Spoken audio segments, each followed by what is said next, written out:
Welcome to Subscription Prescription, the podcast where you get the information you need to scale your subscription program.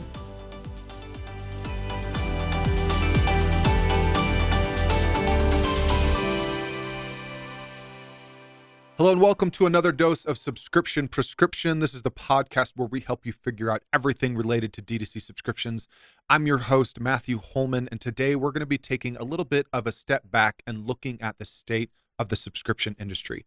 And the reason I want to talk about this today is because of a fun little email I got just recently this week from Stripe. I'm a Stripe customer using some of their payment processing tools in a number of different capacities. And I got an email about their Shopify subscription app being live. I clicked through that email. I looked at that kind of example, their app listing, I should say. What was really interesting, it's been around for a few months, or at least it was approved a few months ago. This might be the first time it's actually been made public. 0 reviews and no installs when I was first looking at it. However, Stripe is a gargantuan in our space. Stripe is actually powering all of the processing behind Shopify and Shopify payments. They're an incredible company. We've worked fairly closely with Stripe over the years at QPilot and Autoship Cloud because they were one of the payment processors that we were using. Very familiar with a lot of their different products. The reason I think it's interesting is because we're seeing a really, really big player who goes after really big markets, looking at diving into what I would see as potentially a slightly smaller market than the broader processing market inside of Shopify. Now, for those of you that are sitting at home, I don't think that Stripe is coming here to take your subscription app lunch money because the truth is that they're going to be way behind on a lot of features. And very similar to how Shopify entered the subscription app wars themselves a little over a year ago, maybe 2 years ago, with their own subscription app, the product adoption rate is fairly limited in the sense that a lot of smaller brands who just need something to work are installing and using that. But as you grow, scale, want to do more with your subscription program, you find that it is limiting. And that's what I want to talk a little bit more about. But first, I want to say what I think is interesting for Stripe is actually, and this is just my take, so this could be completely wrong, it could be up in the night, is I think that it's more of Shopify itself that Stripe is interested in going after. Subscription, recurring payments is an interesting space to be in. That's one that Stripe does live in with a lot of larger merchants processing all over the world. But Stripe does a ton with order objects, product values, and how they understand what is being purchased. And it's essentially getting into like what can be included inside information inside a process transaction. And so I do think that Stripe is very interested in, because it's something they've expressed to us over the years as well, of getting more and more into the purchasing process itself. So not just subscription payments, but how people are shopping online. And in an age of AI, where you could essentially build almost anything, but you'd still need payment processing to power that, I do think that is the space that Stripe is moving more and more into. So when we think about how people are using their subscription apps and whether you should be looking at Stripe as a subscription app partner, or if you're perfectly content with Shopify, Seal, Appstore, Recharge, Skio, Stay, Loop, all of these, I think what's important is to think about what is actually driving revenue for my business and where is the next stage of revenue going to come from. Okay. So when we're talking about this, it's not just about subscription apps anymore. Okay. We're talking about the broader ecosystem. There are tons of tools rolling out all the time. AI is so prominent in everyone's marketing, but we're also seeing tons of new tools come out. So just talking about the analytics space, the marketing intelligence space for subscription brands, 3 platforms that I see all of the time and that we have used and are using are Ham Analytics, Flaunt AI, and Finzy. And so they're all really, really interesting and doing things a little bit differently. So we have Ham, which is essentially putting a lot of effort on what AI can do as the information layer. So building a really, really strong data lake, tables, structure for how they look at subscription data, and then using AI to very quickly roll out different assessment tools, different charts, different graphs, making it really, really easy to build the analytics solution that you need, right? Flaunt is taking a little bit of a different approach where they're similarly looking at data structure and trying to make that more organized, but is a prompt-based interface. You can ask it questions, it can do analysis for you and return those things. What's interesting is both of those platforms are in some ways, they are focused on their kind of core product, but are also maybe leaning a little bit more into each other. Flaunt building out some more static reporting abilities, Ham looking at some more prompting so that you can get more information if they have your data, which I think is really, really awesome. And then Finzi is actually what I'd say is kind of more of a newer breed that I'm seeing. And I say new, but I'm seeing they've been around for several years, been building, and a lot of other analytics tools. I met a new one just yesterday here in my hometown of Utah, where it is looking at taking all of your data, your Shopify, your Klaviyo, your Recharge, whatever those things are, and not just giving you information about what's happening, but also making recommendations for what you should do. So Finzi is able to create, like using AI, emails, inject them to Klaviyo and start testing right away different campaigns or flows for you and feeding that information back. It can take in your Facebook data and make recommendations based off of what types of campaigns are converting with different customers. So there's a lot of these type new tools that are coming out. We also have tools that I love that you've heard me talk about within Zamo as one of them is an interactive email provider, No Commerce and these other survey tools. There are so many things that are out there and that are coming out more and more all the time.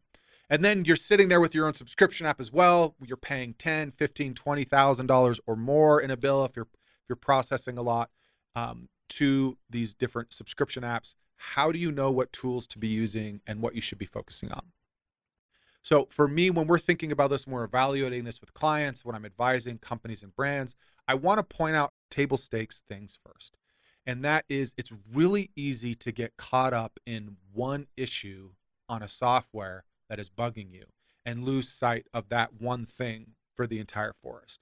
And what I mean might be something as simple as, hey, I don't like the way customers have to click this extra step inside of a cancel flow with this subscription app.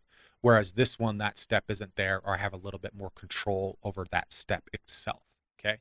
The truth is that one little step might be impacting your subscription brand at 0.01% or something really, really small.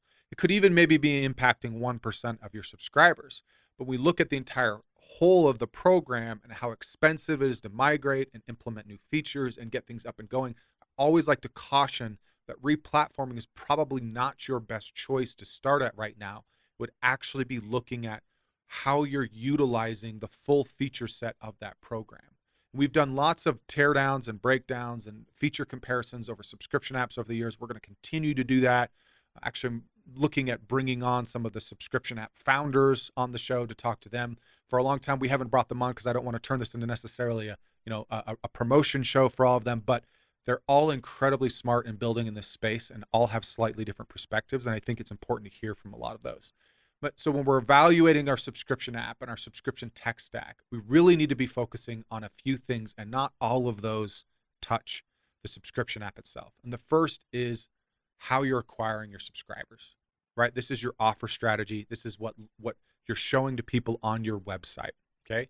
Now, everybody does this somewhat similarly, but this really does come down to like dev, designer, e-commerce manager stuff to make sure that your subscription app is working the way you expected as an embed on your website. That's actually one of the most important places you need to be really good, and it doesn't really involve your subscription app very much. So that's point one. The second one is looking at, I think at this day and age, not just the customer portal, but looking at the cancel flow experience. How much control or impact do we have on what tests? How many tests can we run? Can we run A/B testing on our cancel flow experience? At large volume, you're losing a lot of people through that, and you can do a better job of upselling or cross-selling them. That is a place that I would look at. After that, it comes down to processing health and integrations. And processing health is really difficult to evaluate because you can't really run your business on two separate subscription apps. Or I have seen people there is no single subscription platform that is necessarily better at processing than the others. I've seen brands, large and small, across all of them, and seen brands that have really good processing and brands that have weak processing. It is much more to do with your business than it does do with the subscription platform to start with. Now, when we're coming down to optimizing and what's possible and little tweaks and changes we can make, there are differences, but it's really difficult to evaluate those without going all the way into the new platform. That's where I would then suggest looking at some third-party solutions. So there are a lot of different players in this space that can help supplement your dunning so that you can do a better job of recapturing failed payments. And then looking at your program to see what are ways we can do to improve our processing health score, lowering chargebacks, doing a better job of communicating the subscription, making sure our CX team is getting involved when people are upset with their subscriptions, right? Those are the tactics that help improve processing score. The final one is integrations. What other apps do these tools get into that I'm using inside of my business? We love Zamo. It empowers a lot of stuff with email and makes subscription programs more powerful. I wouldn't say that's necessarily enough to switch platforms, but it is definitely something I would put on that side of evaluation. Depending on how your CX platform is working, what other upsell tools you're using, surveys, your information layers, right? If your subscription app isn't working with how the rest of your business is being built, then you should be looking at that. That is like a little bit farther down the line on that list of priorities, but that is how I would be thinking about it.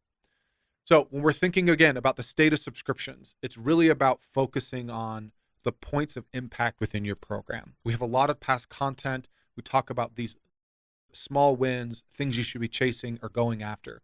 But in an age of AI, with all these more marketing insights and analytics coming out, there is no greater time to have more and more information at your fingertips, which I think is great because it can help uncover simple things you can fix or things that are profoundly wrong in your program. But the truth is you still need the bandwidth to make those changes and to work on the program itself. So that's why I think all this information is great. And I think even the recommendations and insights on what you should be working on are really, really powerful and are only going to get better. But it does come back to you putting out the time, the resources, and the effort to actually be working on and optimizing the parts of the program that you have control over, right? That is the offers, how people come in, how you're initially communicating to people, what you're saying in a billing reminder, what does your cancel flow and your subscription portal look like, and how are you trying to bring people back with good offer testing as well? Those are the points that we should be thinking about and worrying about in that order. So when you're thinking about tech and you're thinking about resources, that's how you can best position yourself for a successful Black Friday, Cyber Monday this year and continually to build your program over time. So that's it for this week's dose. I'll see you next week on Subscription Prescription. That's it for today. Thank you for tuning in. Please subscribe so that you can get notified when new episodes come out each week on Tuesdays.